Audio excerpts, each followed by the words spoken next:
Bang, bang, choo, choo, choo. Good evening, y'all. Oh my God. Listen, I missed y'all. I missed y'all so much. Welcome to another episode of 1 Billion Brave. Y'all, we in here. I know I took a little break, but we back, yo. Like, we back. We back. This is a special edition. I do start my official season 2 March 1st, but it's Black History Month, so we got to do something special. Like you already know. So we're gonna have a little Black History Month special. Why not? Okay, so listen, I love you guys so much. Thank you guys for tuning in. Thank you all the ones that are tuning in, that will be tuning in. That's gonna comment because I need to see y'all comments. Is all I'm saying. I need to see them. For those that don't know, let me introduce myself. Let's start from the top. Good evening, everyone. I am Domo. This is an episode of 1 Billion Brave.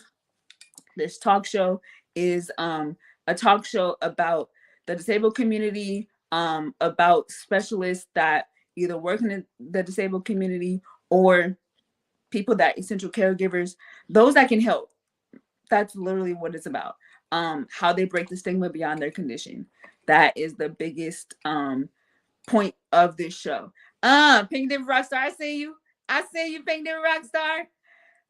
House rules. Let's get into this house rules, okay? Let's get into these house rules. So, one, we do no profanity on this show. Why? Because there's so many words in the dictionary we can use to get our point across. I mean, let's use them. Hey, Grandma. I can't believe I found you. Yes, Grandma, you found me. And also, no bashing of politics, religion, or gender. Why? Because from all men, he made from one blood, he made all the nations. So we pretty much family, like we kinfolk. What up, cousin? What up, bro? What up, sis? What up, auntie? What up, aunt? Listen, that's how we get down. Like I said, the show is about the disabled community. I interview guests that either has a disability, a limitation, or an essential caregiver, or someone of the profession that can help us in this world. And lastly, well, second to last, we do talk about Jesus Christ on this show. I don't know why y'all thought it was gonna be something different. We talk about Jesus Christ on this show because he is the main squeeze. Like, he's number one. Without him, I am nothing, and you definitely are nothing. So he got to be the main squeeze. He's always gonna be number one. That's how we get down. And the last thing, this is a very important message. I need y'all to know. If y'all don't get nothing else, get this right here, what I'm about to say. Okay, look. This show is the very first show that has guests that have disabilities or limitations, hosted by a person with a disability. Oprah, where you at? Oprah, I hope you're ready, because as soon as I see you, as soon as I knock on your door, I just need some fruit snacks and we friends for life. Give me some fruit snacks or Arizona. That's it. That's it. Oprah. Okay. House rules. That's the house rules. Okay, look. So I'm going to, for those that don't know, I do what's called a Life of Domo. And it's pretty much a little snippet, a little 5-minute moment of my life. So we're going to get into it. All right, today. We're going to talk about today. So I got my hair done. And as I was, thank you, Grandma. As I was coming into I'm getting my stuff out, coming into the building, a lady opened up the door. Oh, thank you, ma'am. I definitely appreciate it. And, did my due diligence, say thank you, all that, moved on, right? So she left, and my stylist, hey, Grandma. Hey, Mom. Grandma. My stylist said, yeah, first of all, she kept talking. And when she seen you pull up, she said, oh, does your client have blue hair? And she's like, yeah. And then she was like, oh, she has a walker. She must have had a stroke. But how she have a stroke when she's driving?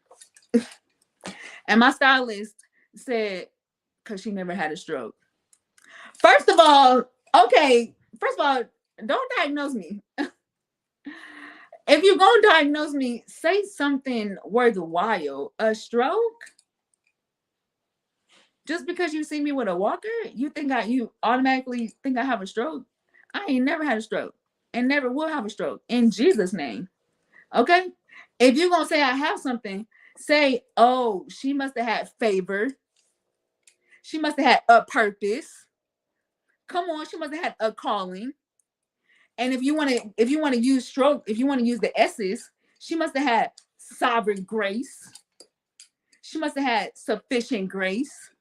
She must have had a sovereign God. I mean, don't shortchange me now. Do not shortchange me. If you're gonna diagnose me with something good. I mean, at least be in the family. You over there in a distant cousin. Come on now, don't halfway diagnose me now, and then you're gonna do it wrong. A stroke? Stroke don't fit me. Come on, stroke don't fit me. A stroke don't fit me. First of all, I got too much personality for a stroke. That's that's one. That's one. I move too much to have a stroke. That's two. And even if I did have a stroke, oh, she must have had a but God. It don't matter what you thought I had before that, comma, but God. How about that? That's what she had. She had a but God. Don't be letting people diagnose you. Don't be letting people call you by your condition that's not even accurate. What my shirt say? Disabled with the dis X out. Cause I'm able to do whatever I want to. Why? Because it's a but God. Because you got sufficient grace. What? Listen.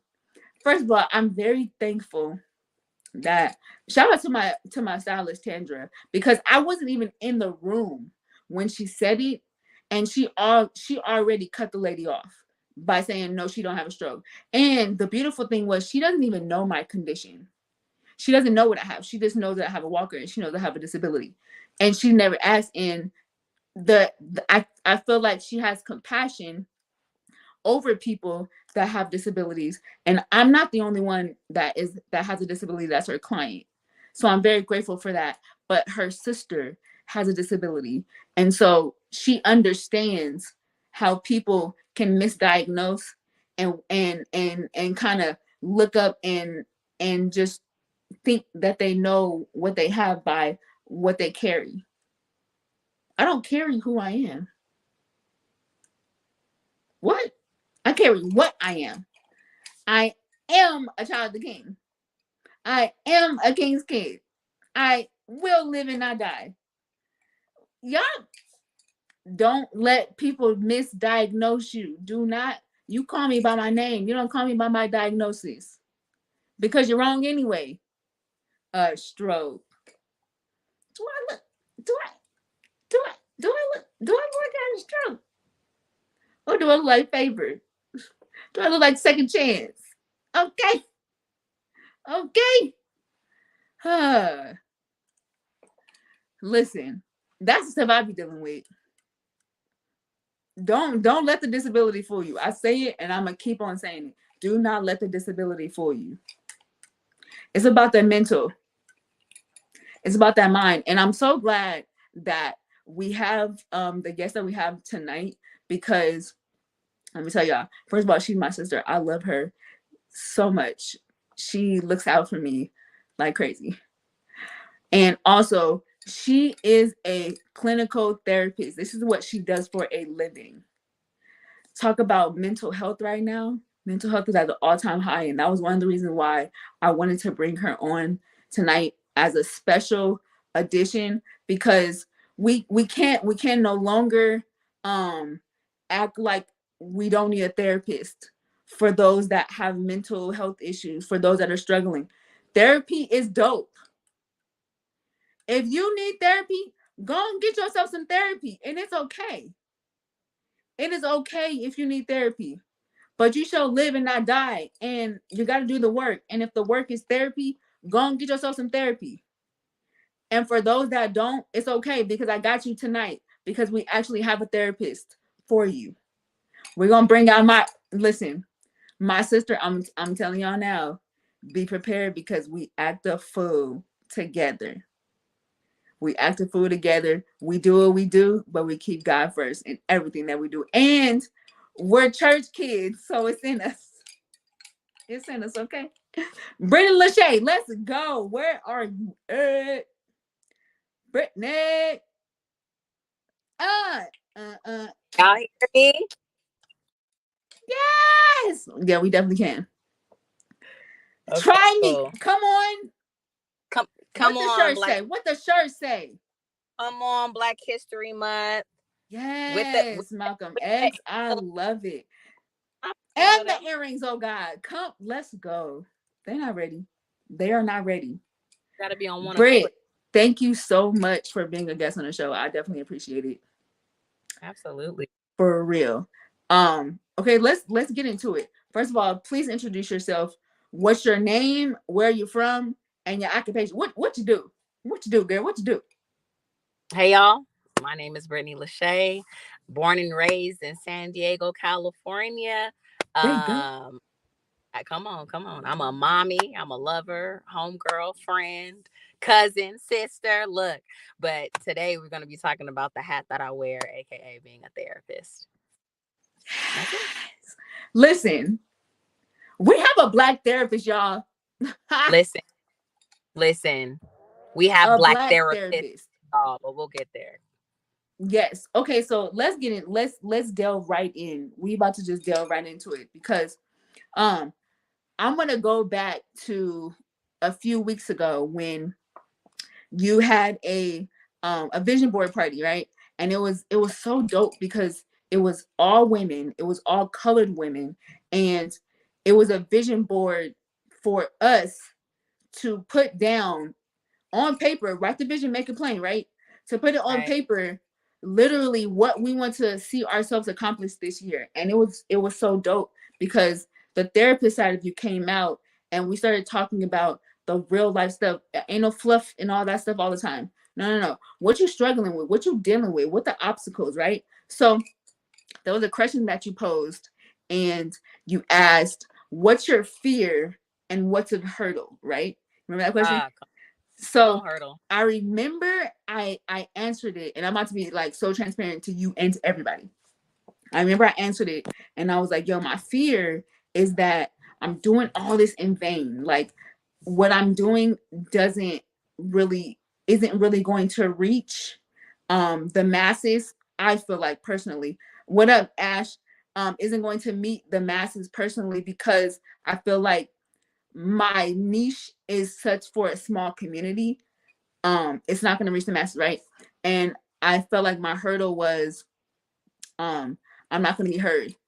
And I thought about it, I'm like, that's not really a hurdle. So let me I'm about to share with you and everybody my hurdle. My hurdle is, will my dreams match my physical ability?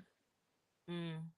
I don't know, because honestly, even right now I'm doing what I'm doing, but I'm not even at the level that I want to be at yet.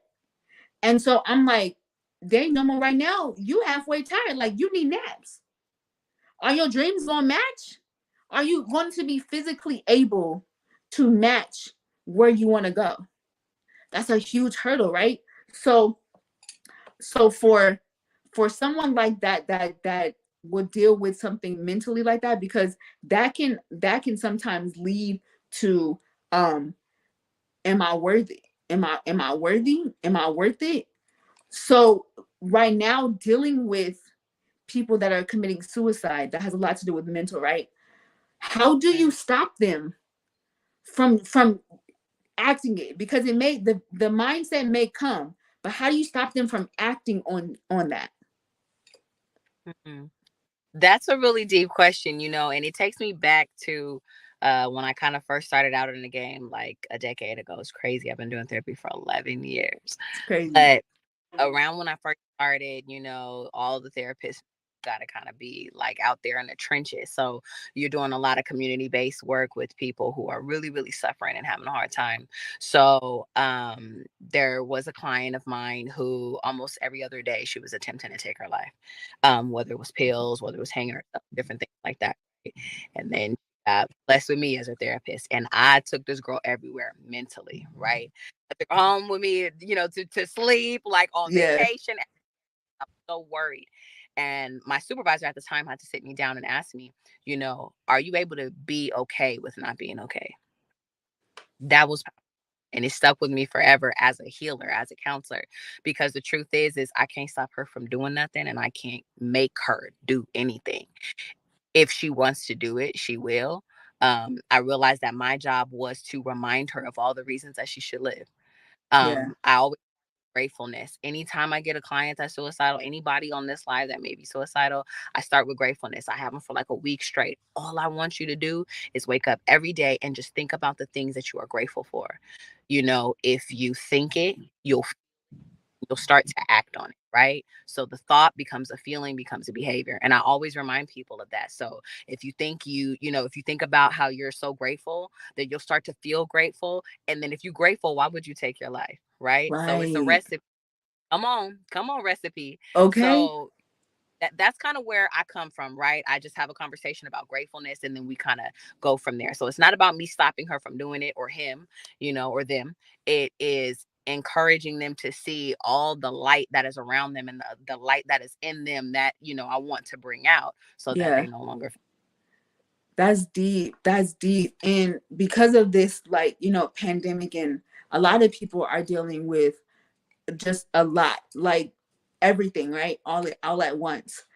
What are some of the obstacles right now that you get, that people are dealing with, that are most common with just dealing with the pandemic? What are some of the struggles that you hear mostly about? Child anxiety, Really? anxiety, I oh, it's bad. When I say it's bad, like it's bad how many people are really like struggling with it, and how many people of color are operating. We don't realize that we've operated out of, anxious thoughts and feelings and behaviors our entire life. And so we think it's normal. And I don't want to say normal, we think it's okay, and that we're okay, but we're really not okay, right? So anxiety, all time high. I mean, people have a hard time, of course, being, around people, because people is nasty. That's how you probably got here, Okay. because people nasty. I wash their Right. hands and stuff like that, right? So people are just really stressed out and freaking out. Like it's in the air. How do I escape it, right? And so you got people staying in the home, so it develops more disorders that stem from that, because they're not interacting with people. But I would say Mm, next in line, another common one would be depression. There are a lot of people that had a really, really hard time having to be in the house. I'm one of them. Okay. So actually, I would say I went through both phases. I myself struggled with in 2020, child, people had to get me to come outside. My anxiety was through the roof. But then staying in the house caused me to have depressive symptoms. So it depends on what everybody's situation looked like to determine like what they're really, kind of how it's manifesting. But anxiety and depression are at an all-time high. So suicidal ideation, divorce. I want to throw that out there. A lot of people oh, that's realize deep. that so we were in the habit of going to work all day. When you think about it, kids are at school majority of the week, and adults are at work majority of the week. But when the outside was shut down, we was on punishment and we couldn't go outside, and you stuck in the house with this man that you married 30 years ago, and you realize you really don't like him, I'm done. So when outside opened up, this 35, 40, 50-year marriage, 5-year marriage, it's done, because I actually really don't like you. We don't spend time Oof. together. Do spend time together. I realize I don't want to do this no more. Girl, it's deep. It's deep. That's deep. Because man, you know what? I literally never thought about it like that. See, okay, so from my perspective, I grew up sick, right? So I've always been in the house. Like that's my go-to. So for me, when the pandemic happened, it was just like, y'all welcome to my world. You know what I'm saying? Like I know I'm okay with not being outside. But for others, that stemmed into a whole nother situation. What does, from your perspective, what are some symptoms? Because people don't like saying I need therapy. They just don't. Right. It's like a it's like a curse word. You need therapy. No, you don't. You're all right. Pray Right. about it or walk it off, right? No, you need therapy. Get therapy, right? So, what are some of the signs that you can tell for people that don't want to admit that they need therapy but have some symptoms? What are the symptoms of anxiety? How can you tell that you're having anxiety or even having an attack? What does that look like? Yeah.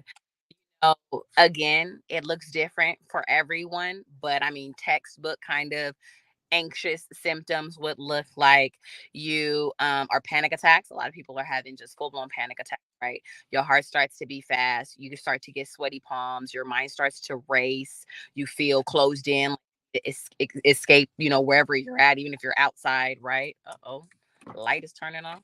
Okay. What else? Yeah. Oh, so you constantly worrying, and then you have difficulty trying to control the worry, right? You like, okay, I know I shouldn't be tripping right now, but you find yourself ruminating, is what we call, on the Mm, thoughts all day long into the night, where now you can't sleep. You up worrying, preparing for the worst. Listen, when we went to the grocery stores and wasn't nothing on the shelves, all them people had anxiety, buying up when it all was the no more tissue. toilet paper, how we gonna wipe ourselves? We don't even use the restroom that We much. Why are you taking eight boxes Can of I have a issues roll? you in the house, ma'am? Just donate me a roll, my sister. You got 3 cases on top of your Costco pallet. You don't need it, sis. It's just you. What are we But I doing? Y'all act like it's a famine in the land. Goodness. like this might be we might be going through the plagues again. But let me not start. Okay. Like, what plague You you gotta sending in? store it up. Store it up. Are the locusts next? Huh? Oh my What about god. the first sons? What are Uh, we doing? Let me What mark my door. Passover, oh God. Listen, I have the blood on my doorpost. Pass Uh, over. uh, Goodness. Yeah, no, that is true. That was like intense. Can we go back to that whole situation when the pandemic first happened? And because I feel like I don't deal with anxiety. Kind of I'm more like a mellow tempered. I don't let a lot of things like get to me that much. And I think that's just because of me dealing with so much. I have to be physically calm. Like my mind gotta be calm because I'm dealing with so much stuff. Right. But listen, when we didn't have no toilet paper, when the water was real scarce, I said, Lord, how we gonna make it? How we right. gonna make it? So I can imagine the ones that are hypertensive in anxiety. I can just imagine like what that looked like. And let's switch on depression because depression and anxiety is two different things, correct? Right. It look to like two different things? Yes. And it depends on your age, right? Like for instance, a teenager that is kind of struggling with depression, they'll seem that a lot of times they're like misdiagnosed with like oppositional defiant disorder because they're irritable all the time, right? Or, mood dysregulation order, right? Disorder. And so but in reality they're depressed. It presents different for children, right? So an adult that is depressed could be suicidal. They are having, again, insomnia. So you see what I'm saying? You could be struggling with insomnia because you're up all night thinking and worrying about everything. That's anxiety. You can struggle from insomnia because you're thinking and you're, wanting to take your life and hoping that you don't wake up the next day, and that's Right. depression, right? So depression also looks like, of course, sad, low mood. It looks like you gain a whole lot of weight or you're losing a lot of weight. um Mm, it's like, difficulty getting out of bed. You aren't doing things that you used to love doing, right? You're not hanging out with your friends no more. You're not going to that dance class that you go to. It's open now, right? But you ain't right. going no more. self anymore, right? So that's kind of what depression can look like for people. But I always remind people, somebody that stands out for me is Robin Williams, and most recently, I want to say it was Miss USA. People, Yeah. does not always look the same, and depression can look like that beautiful smile standing up on that stage and you have no idea that they're suffering. That's why I just live by that. Me on a personal level, like, just love on people. Just love on people. You have absolutely no idea what people are going through. There's someone I'm interacting with, not on the daily but often with right now, and they're not aware that I know that they no longer want to be here, and I know it. Wow.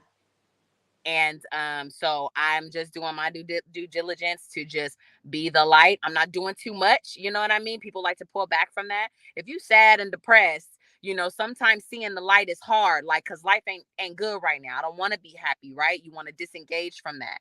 But I am pouring into their life in any way that I can, and again, showing them that they are the light, showing them the light. Come on, bars. And so hopefully, they choose to be grateful for their lives, and choose to stay here with us. So, man, that's so deep because I always wanted to know how can you see the signs of, okay, for instance, Miss USA. From my perspective, and I wasn't like close to her, of course, but from my perspective, it seemed like she had it all together, right? She was very high in her career, very beautiful. She just looked like she didn't have that many issues to where she wanted to take her life. How how can a person that's close to her see those signs? Because it's like I just feel like I can't see from a Mm, natural eye. I can't see the signs of someone wanting to take their life, or someone even thinking about it, when I see them as flourishing.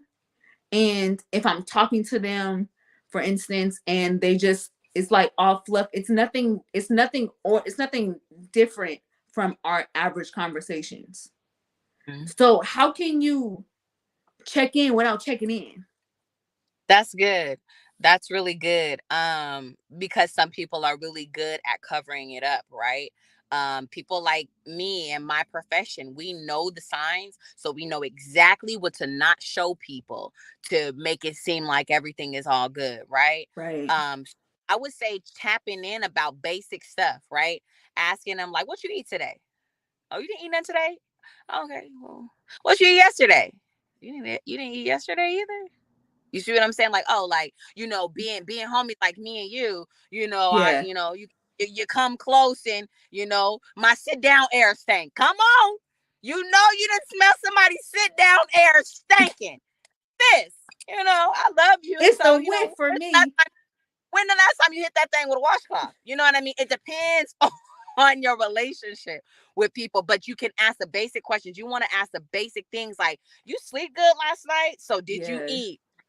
Sleeping? Did you take a shower? You hear they keep calling off of work, showing up. Mm.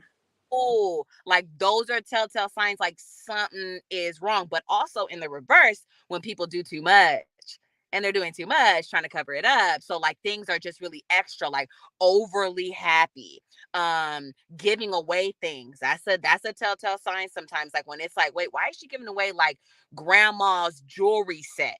Like she loves Oh, it. Oh, I want to bless you with this for Christmas. I'm lacing y'all with the game. I hope y'all listening right now. This is just flowing. I don't know where it's coming from. Come on, Holy cause Ghost. that's And good. giving things away because it's like, sometimes people write manifestos, long letters, want to sit down and have conversations. I want to thank you for everything you did for me. I don't want everybody to leave this call with anxiety now because they're like, oh my gosh, my boyfriend wants to talk to me. He's suicidal. I don't want you to walk down that road, right? But these are just Right. real, and tap in with people just on the basic level, and you will start to pick up and do it often, right? It encourages us to take responsibility, be your sister's keeper, right? Your brother's keeper, right? Yeah. And check out. And a lot of times it's the strong friends, the ones you would never ever expect. Like you said, they got it together, they good, they help other people. Don't assume. Everybody is human. We all bleed the same, we all live, we all die, we all got struggles. I don't care how much money you got. The people with the most money is hurting the most. Come on, let me get off my soapbox. I start preaching. No, because that's good. Come on. No, because Come on. that's really good. The people that have the most are the ones that's hurting because they have it all and they still missing. But if you find Christ, huh? It's the God in me. Hmm. Come on, Mary, Mary. If you Mary, come on, Mary Square. To the second power. Yeah. come on, Mary It Square. No, but for real, like I just so this is my mindset on when it comes with, and we're gonna talk about the opposite side of when someone close to you passes. How do you deal with coping?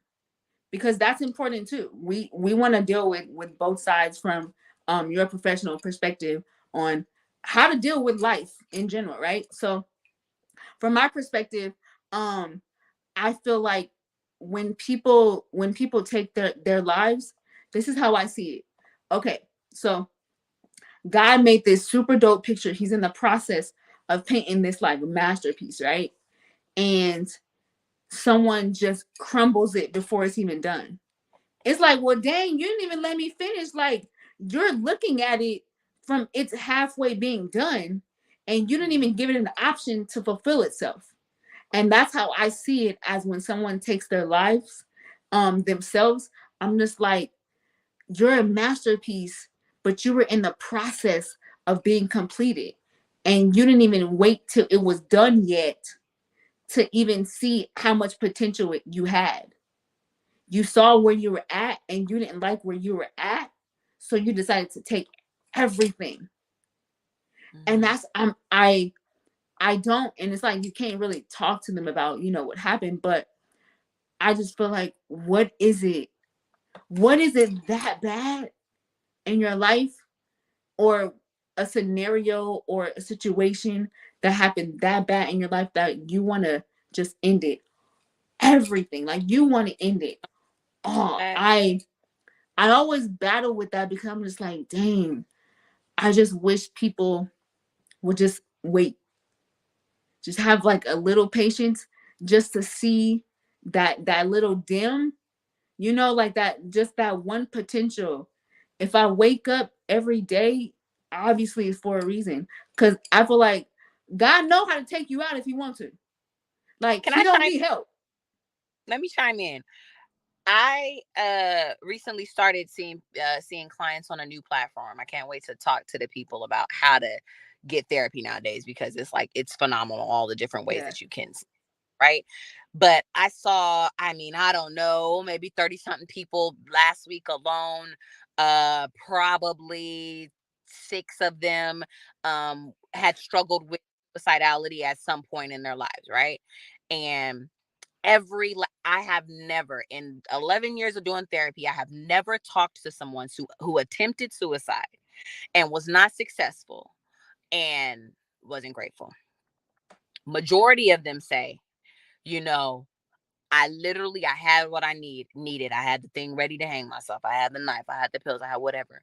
And in like a moment, I came to and I said, a lot of times people think of like who will find them. So these people not checking in on people, like, right, like these babies that were like, I wouldn't want my mom to walk in and see the mess, right? Using a gun or whatever the case may be.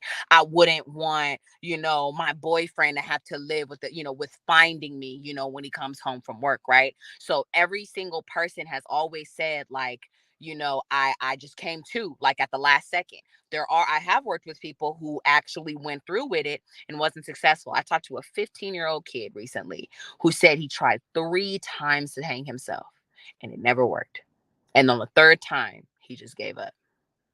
And now he's so excited to just live life. I mean, one of the coldest people I've ever even talked to. He's so dope.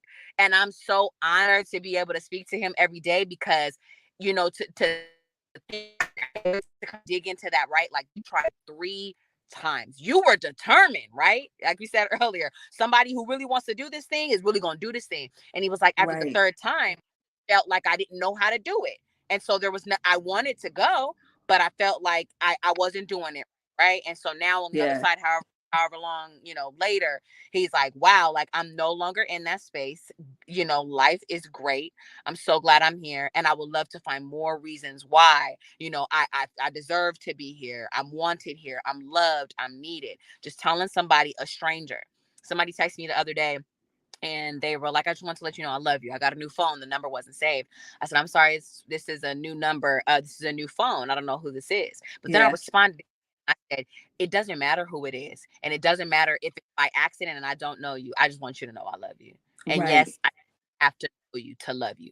Something like that. Right? That's all Seeing people some girl need. rather than walking by and looking at her crazy girl, you bombed today. Right. You know what I mean? Like it can be the smallest things that make somebody's day. You don't know what they on their way home to do. No, that's so true. That is so true. You never know that once a smile. Listen, lower your mask and smile, and then keep it pushing. You just never Huh? know a touch. I love you. I'm thinking about you. Yo, let's have coffee. Something so simple. People like to know that they're remembered. Mm-hmm. Point blank in the period. People like to know that they are not forgotten about, that someone is thinking about them. It doesn't matter who you are. You can be from the rooter to the tutor, from the greatest person ever to the scum of the earth. Everyone wants to know that they're not forgotten, right? Right. And those small gestures go a long way. I definitely want you to let people know, for those that need therapy, how to get therapy. That is like, I really want you to like give us a real listen, go here, do this, because I feel like people need therapy now, for real. Yeah. There's so many different things, right? I've heard recently you can text somebody. There are platforms where like you can text somebody. They're open during certain hours and there are people open, working all over the country and stuff, different hours, different time zones, right? Where they can text you if you're having a hard time, phone calls if you're having a hard time. But me, I work on Zoom like this on video, right? So I do teletherapy now. And I promise you, I really believe and I really want to get this word out. There's really no excuse to not get therapy now. Literally, companies are banding together. Like right now, Kaiser, even if you got a crazy, ridiculous copay, like, oh, I got to pay a certain amount once I start spending. No, Kaiser has waived it. And this is something they ain't going to tell you. I'm going to lace you with the game. You can see a Fill us therapist. in. Like, literally, there is room on my schedule. There will not be room on my schedule much longer. Literally, if you got Kaiser, I'm telling you right now, if you got Kaiser and you want to see somebody, call me. And I guarantee you I will have you on my schedule by next week. If you hit me up ASAP, right? So you can see people on platforms like that. People are opening their offices again to see people in person. Um, so many different platforms, those take so many different insurances, so you can choose to see someone in person, you can choose to see someone over the screen, you can choose to text someone. There's so many different options and I truly believe, I'm like, there's no excuses now. There's no excuses. Get out here and No get it. And excuse. speak to people of color, I'll even say black people. A lot of times, it's like, oh, well, I don't have the resources. You don't have to have the resources even now in a time like this. If you got Medi-Cal and you got Kaiser, you got me, right? You got Medi-Cal and you got Blue Shield, you got me, right? Or you got somebody Period. like, and to say like, oh, I don't want to, I'm gonna just keep it G. I'm gonna be real here. In our community, therapy is for crazy people. That's not true. Therapy is It's for not. white people. Not true.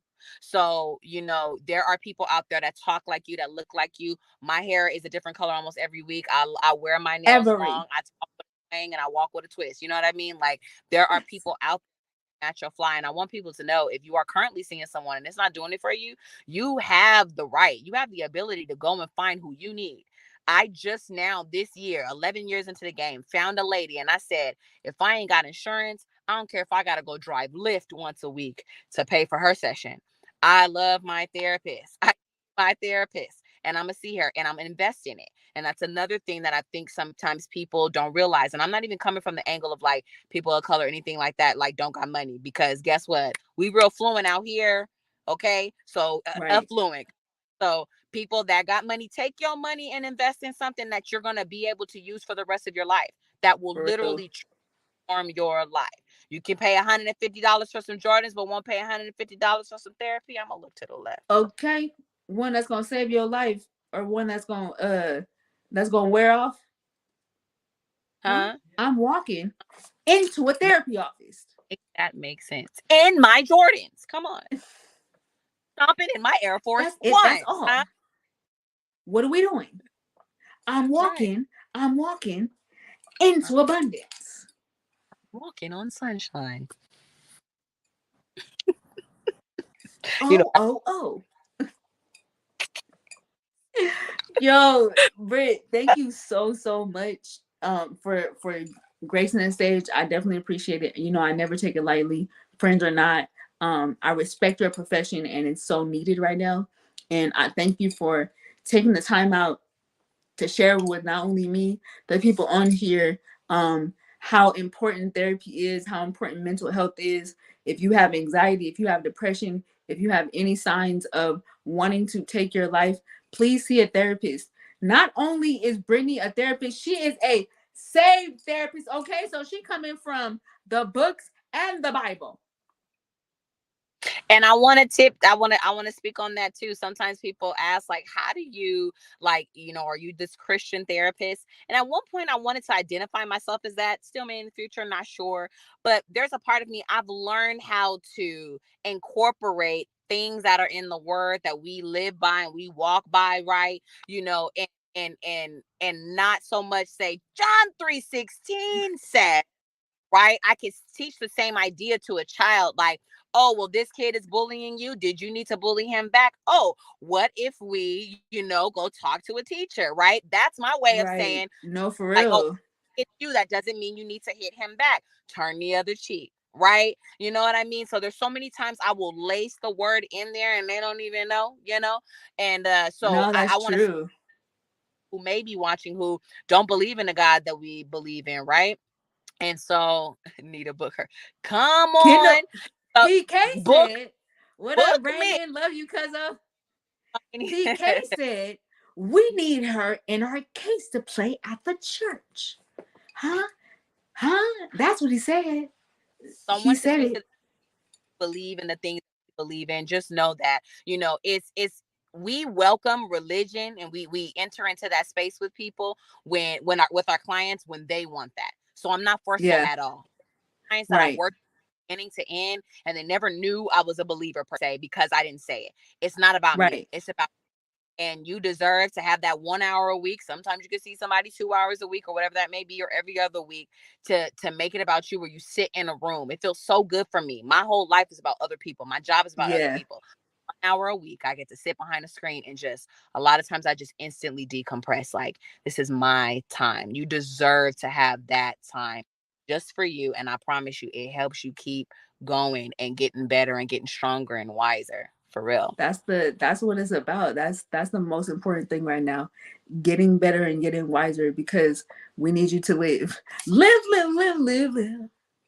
Come on. Britt. Okay, look. So are you ready for the before you go? That's all I want to know. Mm-hmm. Say hear it. Are you ready for the before you go question? Okay, so I'm gonna give my information on how to contact me at the end, or do that now? Yes. At the end. Okay, before you go, let's As do soon it. as as soon as we do the before you go, I'm gonna Okay. give you the floor to where you can let people know um everything, how they can find you. All right, so the before you go question is, if you had a movie of your life, what would be the genre and who would play you? Oh my goodness, it would be drama. It would be so suspenseful. I don't even know if I need a movie. Sometimes I'll be feeling like I need a reality TV show. Who would play me? Mm, I can't believe I'm blanking out on her name right now. Kimberly Elise. Elise? That girl be She's acting. good. Hear me? That girl be acting. She's good. I like that. I love that answer. I love that. Boom. Drama, Kimberly Elise. Boom, pow. Thank you, ma'am. I love that, Kendall. Therapy is a medicine that requires no copay. Love that. That's super dope. Uh, Okay, so where can people find you? Where everywhere? Give us all your social media. Unorthodox therapist. Where can they find you? Mhm. You can find me on Instagram, Unorthodox Therapy, right? At Unorthodox Therapy. There's Unorthodox Therapy, or I think it might be the Unorthodox Therapist on Facebook. But online, you can find me. It's called HopeAvenueCounseling.com. All of it together. Hope spelled out, Avenue spelled out, counseling spelled out.com. You'll see me and my other cute black therapist, male and female, because a lot of people are looking for that right now. We hot right now. So hopeavenuecounseling.com, unorthodox therapy, the unorthodox therapist. That's how you can find me. And I talk back. People swear my DMs is lit. They are not. Come on. Put it out there. My Okay. DMs are not lit, but I respond. Listen, I know people out there hurting. Now, respect me. I might send you an invoice, amen. We might have to work out that sliding fee. Don't be sliding in that DM for no free therapy. But no, if you need it, if Period. I'm not the right therapist for you, I really enjoy on my free time, on my off time, hooking up people with people who are right for them and perfect for them. So definitely hit me up. Unorthodox therapy, Hope Avenue Counseling, and I talk back. I love that. Britt, thank you again so much. I definitely appreciate it. I love you so much. So much. You my sister for life. You already know. And I You wanted to already know. I honor you as a friend. I value you as an individual. I respect you for who you are. You show up consistently. You don't miss a beat. And I just want you to know, You. always you. I adore you. I look up to you. You encourage me. And I just really hope you keep this thing going. I love the connection between disability and the physical form with being disabled, even with the mental form. And I love how I'm gonna steal that from you. I'm gonna be reminding my clients, like, look, just because you got this diagnosis, right? Or the situation going on, it don't make you. This is where you are now, and we're gonna get through this thing. I always remind my clients, it's not about getting over something, it's about getting through it. Because when you get through it, you pick up Exactly. the journey. Write the book, Brittany. Write the book. It's not about getting over it, amen, and missing something, but get through it so you can pick up something along the way for the rest of your journey. Let me Huh? get off the phone. I'm about to tear this car up. Ah, Listen, I love you. ah. I, Come on. Hey, come on. I, bye, Britt. I love you. Bye. Love you guys. I, yo. So she a nut, y'all. Told y'all. She's the greatest. She is. She's the greatest. She come, as you can tell, she as real as raw as they come. Point blank in the period. If you need therapy, please get therapy. Please reach out. Don't be ashamed. Put that pride aside and go and get that therapy, girl. Go and get that therapy, sir. Go and get that therapy, beloved. Get that therapy. Thank you guys so much for tuning in. I definitely appreciate it. I never take it lightly. Thank you guys so much. Also, we will be back next week. We have another special guest for Black History Month. Super dope guest. Like, I hope you guys are ready. I really hope you guys are ready. Tune in next week, same time, Tuesday, 6 p.m. For those that want to see the first season, want to catch up on the first season because the new season is coming. Be ready. For those that want to catch up on the first season, go to the website www.onethewordbillionbrave.com. Boom. You can catch up on everything. On IG, 1 Billion Brave Show. On Facebook, 1 Billion Brave. Listen, we are 1 Billion Braving. I love y'all so much. Until then, we out. Gabe, you already know what to do. Get me out of here because I'm hungry. Love you.